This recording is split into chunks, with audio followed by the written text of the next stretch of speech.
사사기 18장. 그때 이스라엘의 왕이 없었고 단지파는 이스라엘의 지파들 가운데서 아직 그들이 유산으로 받을 땅을 얻지 못하였으므로 그들이 자리 잡고 살 땅을 찾고 있었다.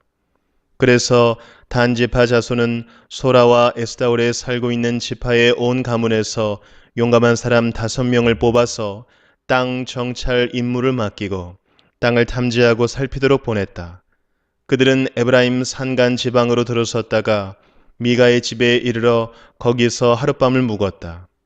미가의 집에 머무는 동안 그들은 그 젊은 레위 사람의 억양과 말씨를 알아듣고 그에게 다가가서 물었다. 누가 당신을 이리로 데려왔습니까? 당신은 여기에서 무슨 일을 하십니까? 무엇 때문에 여기에 있습니까? 그러자 그는 그들에게 대답하였다. 미가가 나에게 조건을 제시하고 나를 고용하여 자기의 제사장으로 삼았습니다. 그들이 그에게 말하였다. 하나님께 물어보아서 우리가 가고 있는 이 길이 성공할 것인지 우리에게 알려주십시오. 그 제사장이 그들에게 평안히 가십시오. 주님께서 여러분이 가는 그 길을 인도하실 것입니다. 하고 일러주었다. 그래서 그 5사람은 길을 떠나 라이스로 갔다. 그들은 그곳 사람들이 한가하고 평화롭게 사는 시돈 사람들처럼 안전하게 살고 있는 것을 보았다. 그리고 그 땅에는 어느 누구도 권력을 쥐고 그들을 해치는 자가 없었다. 그들은 시돈 사람들과도 멀리 떨어져 있어서 어느 누구와도 접촉이 없었다. 5사람이 소라와 에스다올로 돌아와 그들의 백성에게 이르렀다. 그들이 그 5사람에게 정찰한 내용을 물으니 그들이 이렇게 대답하였다. 어서 가서 그들을 치도록 합시다. 우리가 본 그 땅은 정말 좋은 땅입니다. 우리가 이렇게 가만히 있을 때가 아닙니다. 망설이지 말고 빨리 쳐들어가서 그 땅을 차지합시다. 우리가 거기에 가기만 하면 넓은 땅에서 평안하게 살고 있는 백성들을 보게 될 것입니다. 하나님이 그 땅을 우리의 손에 넘겨주셨습니다. 무엇 하나 부러울 것이 없고 부족한 것이 없는 곳입니다. 단지파 가족들 가운데서 600명이 무기를 들고 소라와 에스다올에서 길을 떠났다. 그들은 유다 땅에 있는 기앗 여아림에까지 가서 진을 쳤다. 그래서 그곳 이름이 오늘날까지도 마하네단이라 불리고 있는데 그곳은 바로 기럇 여아림 서쪽에 있다. 그들은 그곳에서 에브라임 산간 지방으로 올라가서 미가의 집에 이르렀다. 전에 라이스 땅을 탐지하러 갔던 그 5사람이 같이 간 사람들에게 말하였다. 여기 여러 채의 집이 있는데 이 가운데 어느 한 집에 은을 입힌 목상이 보관되어 있다는 것을 당신들은 알고 있을 것이요. 목상뿐만 아니라 드라빔과 에봇도 있어. 우리가 해야 할 일이 무엇이겠소? 그런 다음에 그 5사람은 젊은 레위 사람이 사는 집, 곧 미가의 집으로 들어가서 그에게 안부를 물었다. 단 자손 600명이 무기를 들고 문 어귀를 지키고 있었다. 그 땅을 탐지하러 갔던 5사람이 그리로 들어가서 은을 입힌 목상과 에봇과 드라빔과 부어 만든 우상을 챙기는 동안 제사장은 무기를 지닌 600명과 함께 문 어귀에 서 있었다.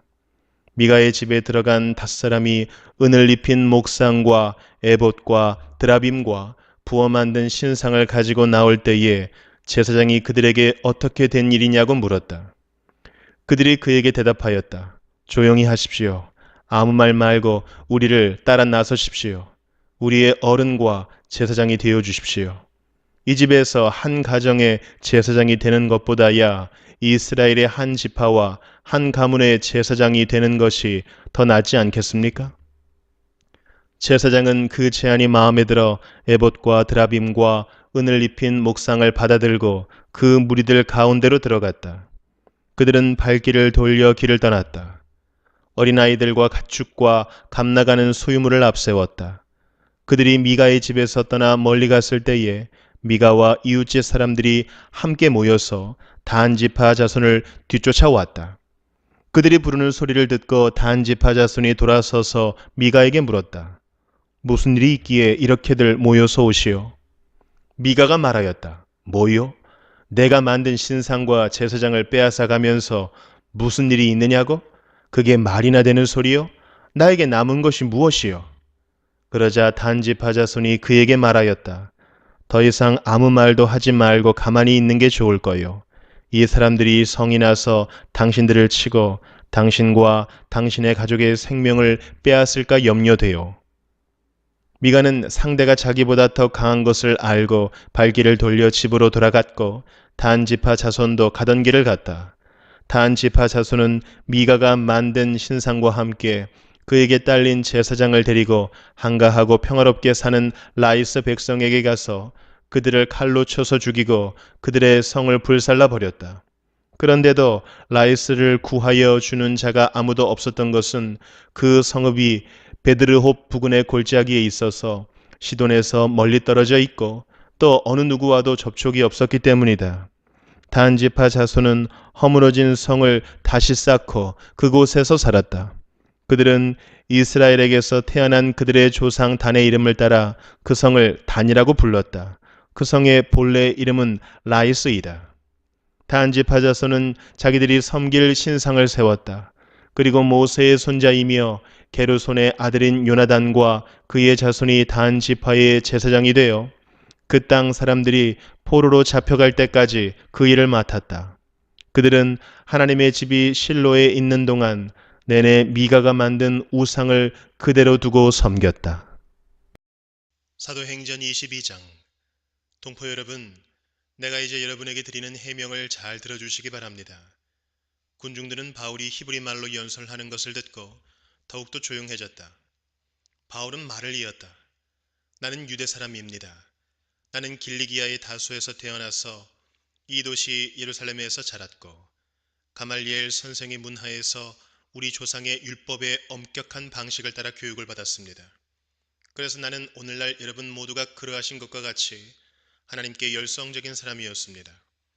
나는 이 도를 따르는 사람들을 박해하여 죽이기까지 하였고 남자든 여자든 가리지 않고 묶어서 감옥에 넣었습니다.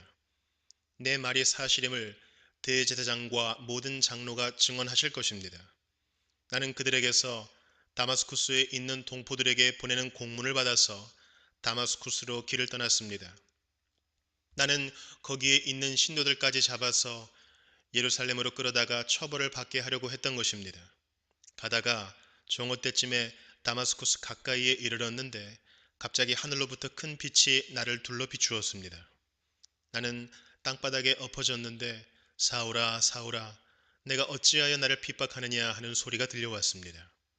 그래서 내가 주님 누구십니까? 하고 물었더니 그는 나에게 대답하시기를 나는 내가 핍박하는 나사렛 예수이다 하셨습니다. 나와 함께 있는 사람들은 그 빛은 보았으나 내게 말씀하시는 분의 음성은 듣지 못하였습니다. 그때 내가 주님 어떻게 하라 하십니까? 하고 말하였더니 주님께서 내게 말씀하셨습니다. 일어나서 다마스쿠스로 가거라. 거기에는 내가 해야 할 모든 일을 누가 말해 줄 것이다. 나는 그 빛의 광채 때문에 눈이 멀어서 함께 가던 사람들의 손에 이끌려 다마스쿠스로 갔습니다. 거기에 아나니아라는 사람이 있었습니다. 그는 율법을 따라 사는 경건한 사람으로 거기에 사는 모든 유대 사람에게 칭찬을 받는 사람이었습니다. 그가 나를 찾아와 곁에 서서 형제 사울이여 눈을 뜨시오 하고 나에게 말하였습니다. 그 순간에 나는 시력을 회복하여 그를 쳐다보았습니다. 그때 아나니아가 내게 말하였습니다. 우리 조상의 하나님께서 당신을 택하셔서 자기의 뜻을 알게 하시고 그 의로우신 분을 보게 하시고 그분의 입에서 나오는 음성을 듣게 하셨습니다. 당신은 그분을 위하여 모든 사람에게 당신이 보고 들은 것을 증언하는 증인이 될 것입니다. 그러니 이제 망설일 까닭이 어디 있습니까? 일어나 주님의 이름을 불러서 세례를 받고 당신의 죄 씻음을 받으시오. 그 뒤에 내가 예루살렘으로 돌아와서 성전에서 기도하는 가운데 황홀궁에 빠져 주님이 내게 말씀하시는 것을 보았습니다. 그는 말씀하시기를 서둘러서 예루살렘을 떠나라. 예루살렘 사람들이 나에 관한 내 증언을 받아들이지 않을 것이기 때문이다 하셨습니다. 그래서 내가 말하였습니다. 주님, 내가 주님을 믿는 사람들을 가는 곳마다 회당에서 잡아 가두고 때리고 하던 사실을 사람들이 잘 알고 있습니다. 그리고 주님의 증언자인 스데반이 피를 흘리고 죽임을 당할 때에 나도 곁에 서서 그 일에 찬동하면서 그를 죽이는 사람들의 옷을 지키고 있었습니다. 그때 주님께서 말씀하시기를 가라, 내가 너를 멀리 이방 사람들에게로 보내겠다 하셨습니다. 사람들이 바울의 말을 여기까지 듣고 있다가 이런 자는 없애버려라, 살려두면 안 된다 하고 소리를 질렀다. 그리고 그들은 고함을 치며 옷을 벗어 던지며 공중에 먼지를 날렸다. 그때에 천부장이 바울을 병영 안으로 끌어들이라고 명령하였다. 그리고 그는 유대 사람들이 바울에게 이렇게 소리를 지르는 이유를 알아내려고 바울을 채찍질을 하면서 캐물어 보라고 하였다. 그들이 채찍질을 하려고 바울을 눕혔을 때에 바울은 거기에 서 있는 백부장에게 로마 시민을 유죄 판결도 내리지 않고 매질하는 법이 어디에 있어 하고 말하였다. 백부장이 이 말을 듣고 천부장에게로 가서 어떻게 하시렵니까? 이 사람은 로마 시민입니다 하고 알렸다. 그러자 천부장이 바울에게로 와서 내게 말하시오. 당신이 로마 시민이요? 하고 물었다. 바울이 그렇다고 대답하니 천부장은 나는 돈을 많이 들여서 이 시민권을 얻었소 하고 말하였다. 바울은 나는 나면서부터입니다 하고 말하였다. 그러자 바울을 신문하려고 하던 사람들이 곧 물러갔다. 천부장도 바울이 로마 시민이라는 사실을 알고는 그를 결박해 놓은 일로 두려워하였다. 이튿날 천부장은 무슨 일로 유대 사람이 바울을 고소하는지 그 진상을 알아보려고 하였다. 그래서 그는 바울의 결박을 풀어주고 명령을 내려서 대제사장들과 온 회의를 모이게 하였다. 그리고 그는 바울을 데리고 내려가서 그들 앞에 세웠다. 예레미야 32장. 유다 왕 시드기야 제10년에 주님께서 예레미야에게 말씀하셨다. 그 해는 느부갓네살 제18년이었다. 그때 예루살렘은 바빌로니아 왕의 군대에게 포위되어 있었고 예언자 예레미야는 유다 왕궁의 근위대 뜰 안에 갇혀 있었다. 유다 왕 시드기야는 예레미야를 그곳에 가두면서 그에게 이렇게 책망하였다. 그대가 어찌하여 이런 예언을 하였소? 주님께서 이렇게 말씀하신다. 보아라, 내가 이 도성을 바빌로니아 왕의 손에 넘겨주어서 그가 이 도성을 점령하게 하겠다. 유다 왕 시드기야도 바빌로니아 군대의 손에서 벗어나지 못하고 꼼짝없이 바빌로니아 왕의 손에 넘겨져서 그 앞에 끌려나가 그가 보는 앞에서 직접 항복할 것이다. 그러면 그가 시드기야를 바빌로니아로 끌고 갈 것이며 시드기야는 내가 그를 찾아올 때까지 그곳에 머물러 있을 것이다. 너희는 바빌로니아 군대와 싸워도 절대로 이기지 못할 것이다. 주님께서 하시는 말씀이다. 이렇게 예언하였다면서요? 주님께서 나에게 말씀하셨다. 너의 숙부 살룸의 아들 하나멜이 너에게 와서 아나도스에 있는 그의 밭을 너더러 사라고 하면서 그 밭을 유산으로 살 우선권이 너에게 있기 때문에 내가 그것을 사야 한다고 말할 것이다. 과연 주님의 말씀대로 숙부의 아들 하나멜이 근위대 뜰 안으로 나를 찾아와서 내게 부탁하였다. 베냐민 지방의 아나도스에 있는 그의 밭을 나더러 사라고 하였다. 그 밭을 소유할 권리도 나에게 있고 그 밭을 유산으로 사드릴 권리도 나에게 있으니 그 밭을 사서 내 밭으로 삼으라고 하였다. 그때 나는 이것이 바로 주님의 명령임을 깨달았다. 나는 숙부의 아들 하나멜에게서 아나도스에 있는 그 밭을 사고 그 값으로 그에게 은 17세겔을 달아주었다. 그때에 나는 매매 계약서에 서명을 하고 그것을 봉인하고 증인들을 세우고 은을 저울에 달아주었다. 그리고 나는 법과 규례에 따라서 봉인된 매매 계약서를 봉인되지 않은 계약서와 함께 받았다. 그리고 나는 숙부의 아들 하나멜과 그 매매 계약서에 서명한 증인들과 근위대 뜰 안에 앉아있던 모든 유다 사람이 보는 앞에서 그 매매 계약서를 마세야의 손자이며 네리야의 아들인 바룩에게 넘겨주고 또한 그들이 모두 보는 앞에서 바룩에게 부탁하였다. 나 만군의 주 이스라엘의 하나님이 말한다. 이 증서들 곧 봉인된 매매 계약서와 봉인되지 않은 계약서를 받아서 옹기 그릇에 담아 여러 날 동안 보관하여라. 참으로 나 만군의 주 이스라엘의 하나님이 말한다. 사람들이 이 나라에서 다시 집과 밭과 포도원을 살 것이다. 나는 네리야의 아들 바룩에게 그 매매 계약서를 넘겨주고 나서 주님께 이렇게 기도드렸다. 아, 주 하나님 보십시오. 크신 권능과 펴신 팔로 하늘과 땅을 지으신 분이 바로 주님이시니 주님께서는 무슨 일이든지 못하시는 일이 없으십니다. 주님께서는 은혜는 수천 대에 이르기까지 베풀어 주시지만 조상의 죄는 반드시 자손이 치르게 하시는 분이시며 위대하시고 전능하신 하나님이시여 만군의 주님으로 이름을 떨치시는 분이십니다. 주님께서는 계획하는 일도 크시고 실천하는 힘도 강하시며 사람들의 모든 삶을 감찰하시고 각자의 행동과 행실의 결실에 따라서 갚아주십니다. 주님께서는 이집트 땅에서 많은 징조와 기적들을 나타내 보이셨고 오늘날까지 이스라엘 안에서뿐만 아니라 모든 사람에게 그와 같이 하셔서 주님의 이름을 오늘날과 같이 드높게 하셨습니다. 주님께서는 강한 손과 편팔로 적들이 무서워 떨게 하는 많은 징조와 기적들을 나타내시면서 주님의 백성 이스라엘을 이집트 땅에서 이끌어내셨습니다. 주님께서는 그들에게 주겠다고 그들의 조상에게 맹세하신 이 땅, 곧 젖과 꿀이 흐르는 이 땅을 그들에게 주셨습니다. 그래서 그들이 들어와 이 땅을 차지하였습니다. 그러나 그들은 주님께 순종하지도 않고 주님의 율법에 따라서 살지도 않고 주님께서 그들에게 실천하라고 분부하신 모든 것을 실천하지 않았습니다. 그래서 주님께서는 그들에게 이 모든 재앙을 당하게 하셨습니다.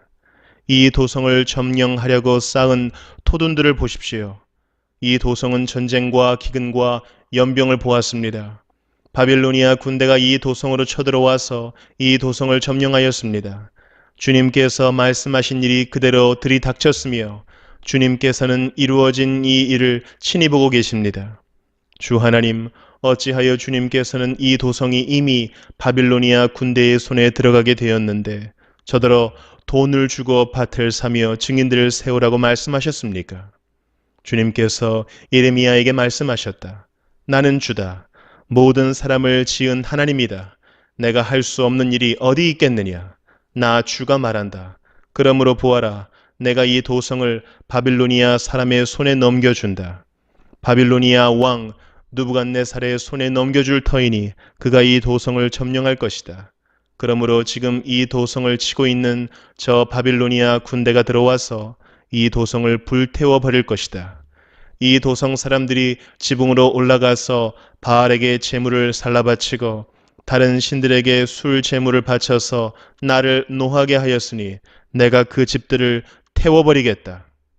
이스라엘 백성과 유다 백성은 젊은 시절부터 내가 보기에 악한 일만을 하였다. 참으로 이스라엘 백성은 자기들의 손으로 만든 우상으로 나를 화나게만 하였다. 나 주의 말이다.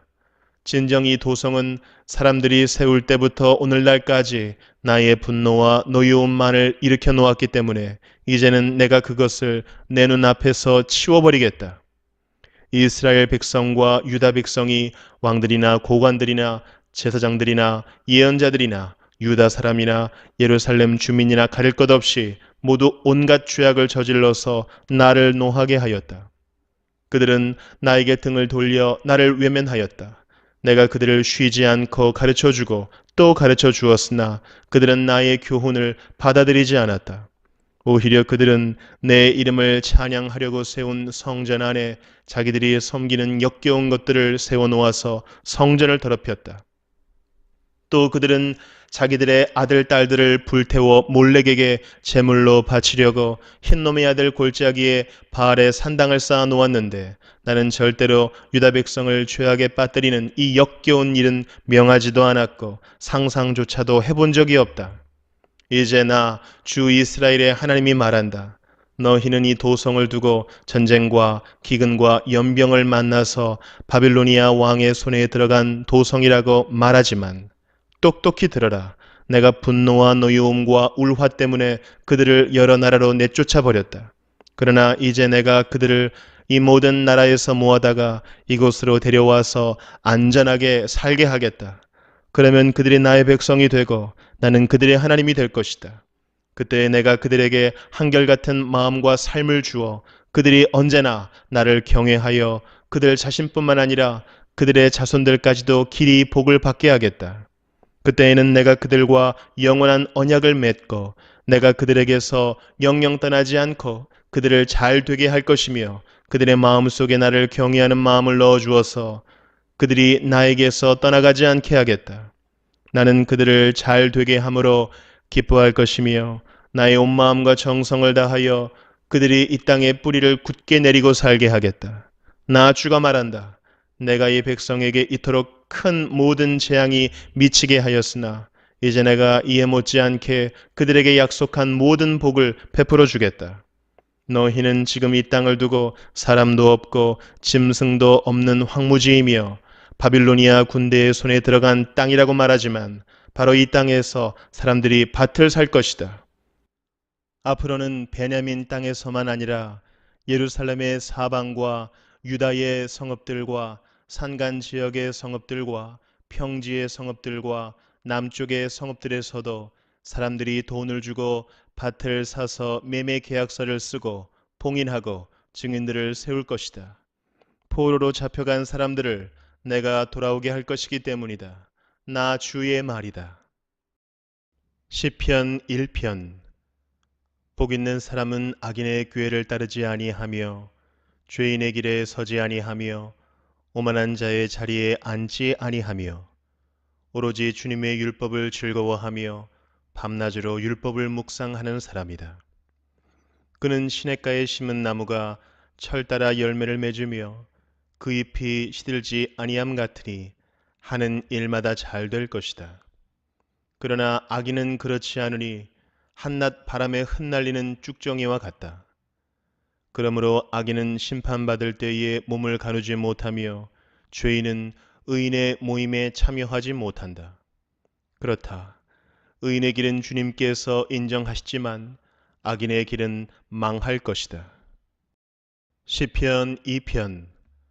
어찌하여 뭇나라가 술렁거리며 어찌하여 뭇 민족이 헛된 일을 꾸미는가? 어찌하여 세상의 임금들이 전선을 펼치고 어찌하여 통치자들이 음모를 함께 꾸며 주님을 거역하고 주님과 그의 기름 부음 받은 이를 거역하면서 이르기를 이 족쇄를 벗어던지자 이 사슬을 끊어버리자 하는가? 하늘 보좌에 앉으신 이가 웃으신다. 내 주님께서 그들을 비웃으신다. 마침내 주님께서 분을 내고 진노하셔서 그들에게 호령하시며 이르시기를 내가 나의 거룩한 산 시온산에 나의 왕을 세웠다 하신다. 나 이제 주님께서 내리신 칙령을 선포한다. 주님께서 나에게 이르시기를 너는 내 아들 내가 오늘 너를 낳았다. 내게 청하여라 문나라를 유산으로 주겠다. 땅 이 끝에서 저 끝까지 너의 소유가 되게 하겠다. 내가 그들을 철퇴로 부수며 질그릇 부수듯이 부술 것이다 하셨다. 그러므로 이제 왕들아 지혜롭게 행동하여라. 세상의 통치자들아 경고하는 이 말을 받아들여라. 두려운 마음으로 주님을 섬기고 떨리는 마음으로 주님을 찬양하여라. 그의 아들에게 입맞추어라. 그렇지 않으면 그가 진노하실 것이니 너희가 걸어가는 그 길에서 망할 것이다. 그의 진노하심이 지체 없이 너희에게 이를 것이다. 주님께로 피신하는 사람은 모두 복을 받을 것이다.